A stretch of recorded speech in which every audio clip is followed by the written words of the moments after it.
Ayon kasi din sa survey, it's Sara versus Lenny sa 2028.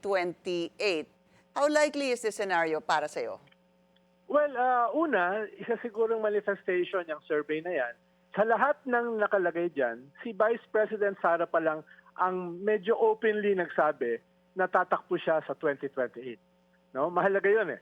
Dahil pag hindi mo sinabi na ikaw ay kandidato, hindi ka ganun kataas. Sabi nga nung isang head ng isang survey na kaibigan ko, kailangan sabihin mo na interesado ka para madagdagan yung iyong numero. No?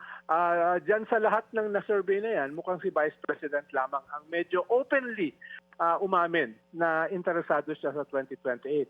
Si dating Vice President Leni Robredo ay kakapanalo pa lang as Mayor sa Naga eh.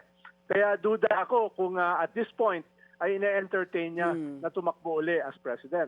Si Raffy Tulfo naman, lagi niyang sinasabi na hindi siya interesado. Si Bongo, I'm not sure. No? May nagsasabi na interesado siya, lalo na nag-top siya dito sa nakaraang senatorial elections. No?